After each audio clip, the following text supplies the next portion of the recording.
Why beautiful women get access money can't buy. Money can buy the dress. It can buy the table, the hotel suite, the private driver, and the most expensive bottle in the room. But in certain corners of luxury society, money still cannot guarantee the invitation.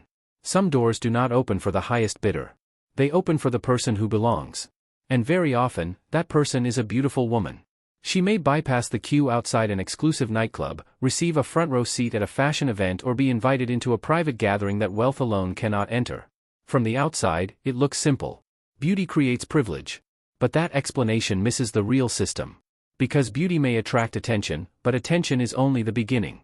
Inside elite social circles, beauty becomes powerful when it is combined with style, confidence, social intelligence, connections, and discretion. The woman receiving special access is not always admitted simply because she looks attractive. She is admitted because her presence is believed to make the room more valuable. This is how beauty becomes social currency.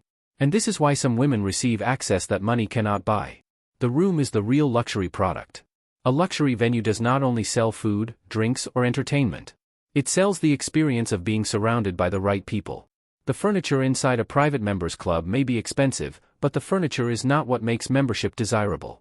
A luxury restaurant may serve exceptional food, but the menu alone does not create exclusivity.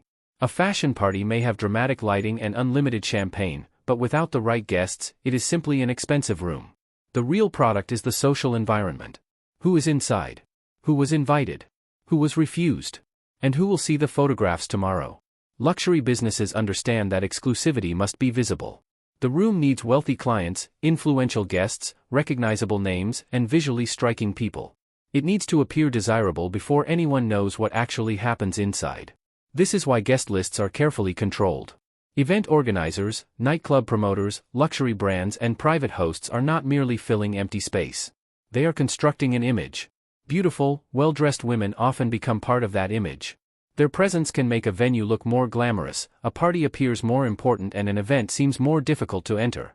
The woman receives access. The venue receives atmosphere, visibility, and desire. No money may change hands, but an exchange has taken place. Beauty opens the first door. Attractive people often benefit from what psychologists call the halo effect. When someone is considered physically attractive, other positive qualities may be unconsciously assigned to them. People may assume that they are more confident, successful, interesting, or socially connected. Those assumptions are not necessarily true. But luxury environments often depend on fast judgments. A doorman has seconds to decide who enters. A hostess chooses where to place guests. A sales associate decides who deserves immediate attention. A promoter scans a crowd and selects the people who fit the desired image. In these moments, appearance becomes information. Clothing can suggest taste. Posture can suggest confidence. Grooming can suggest discipline. Beauty can suggest social values. This creates beauty privilege, better treatment based partly on physical appearance. It exists far beyond luxury society, but it becomes especially visible in spaces where first impressions determine access. Beauty can open the first door. But it does not guarantee what happens after the woman enters. Why some beautiful women are never invited back. There is no shortage of attractive people competing for access to exclusive spaces. That means beauty alone is not rare enough to create lasting influence. The women who receive repeated invitations usually understand something more important: how to behave as though they already belong. They do not enter the room with visible desperation. They do not immediately photograph every detail. They do not chase the most powerful person in the building. They do not constantly mention famous names or demand special treatment. Instead, they observe. They know when to speak and when to listen. They can hold a conversation without appearing impressed by status. They understand the difference between being visible and demanding attention. This is social intelligence. And in private clubs, luxury events, and elite networks, it is often more valuable than beauty itself. People with high social status usually protect their privacy. They do not want every conversation recorded or every photograph published. A guest who understands discretion feels safe. She can be introduced to important people without creating embarrassment. She can join a private table without changing its atmosphere. She adds energy without becoming disruptive. That makes it easy to invite her again. Beauty may attract the invitation. But social intelligence, discretion, and emotional control create repeat access. The hidden value exchange. When an attractive woman receives free entry, complimentary drinks, or an invitation to a private event, it may appear that she is receiving something for nothing. Usually, the venue believes it is receiving value in return. A nightclub may expect attractive female guests to draw in wealthy male customers. A fashion brand may invite stylish women because their photographs extend the reach of the event. A restaurant may place them at a visible table because they strengthen the venue's image. A private host may believe their presence makes the gathering feel younger, more exciting, or more exclusive. This can feel uncomfortable because the exchange is rarely stated openly. There is no contract explaining what each person is providing. But both sides may still understand the arrangement. The access is conditional. The woman is valued partly for how she looks, whom she knows, and what her presence communicates. That does not mean she has no agency. Many women understand the system perfectly and use the opportunity strategically. But it does mean the access is not necessarily a gift. It is a transaction conducted through image, attention, and perceived social value. Luxury has its own beauty codes. Not every kind of beauty receives the same access. Different elite environments reward different signals. A glamorous nightclub in Dubai may prefer a different image to a private art dinner in London.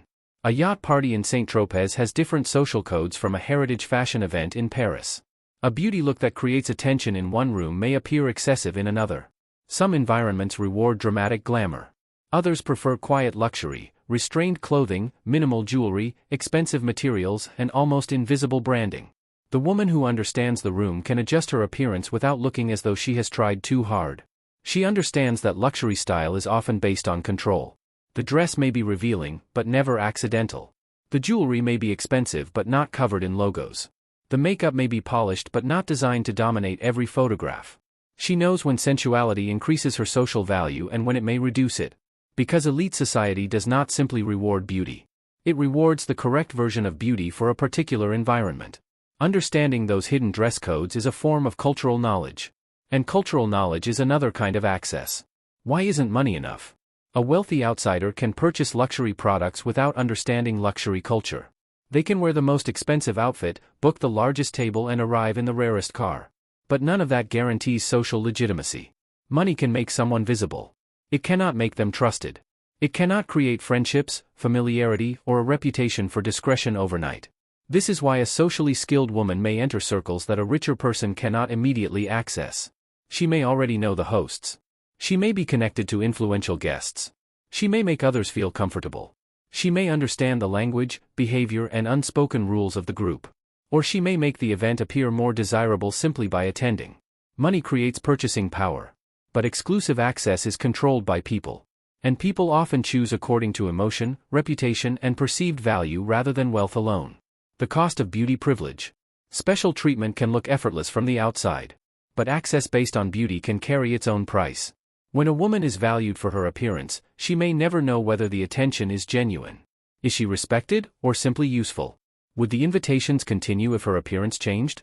Does she belong to the network, or has she only been temporarily placed inside it? Beauty-based access can disappear quickly. Trends change. Relationships end. New faces enter the room. A system that rewards appearance is rarely loyal. This is why attention should not be confused with power. An invitation is not ownership. Being photographed is not the same as being respected. And being inside the room does not mean controlling what happens there.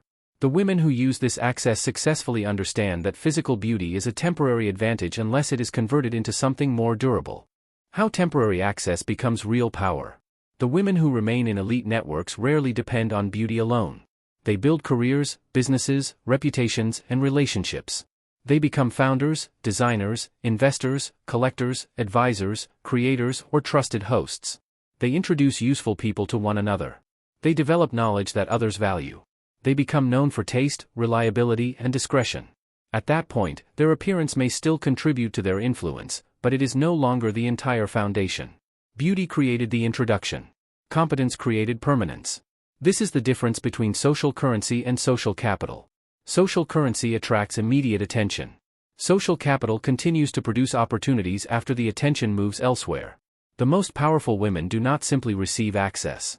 They learn how the system works, build independent values, and eventually become the people deciding who else enters. So why do beautiful women sometimes receive access that money cannot buy? Because luxury society is not built only on financial wealth. It is built on perception, desire, relationships, and carefully managed exclusivity. Private clubs, luxury brands, elite events, and high-status social circles all need people who strengthen their image. Beauty can do that. It can attract attention, create atmosphere and make a space appear more desirable. But beauty alone usually opens only the first door. Social intelligence opens the next one. Discretion keeps it open. And competence turns temporary beauty privilege into lasting influence. The real hidden rule is not that beautiful women automatically win. It is that exclusive systems reward people who make the system itself appear more valuable. Sometimes that value comes from money. Sometimes it comes from fame, connections, or knowledge. And sometimes it comes from a woman whose presence makes everyone else believe they have entered the right room. Because in luxury society, access is not always purchased. Sometimes, it is granted. Luxury isn't just about money. It's about access.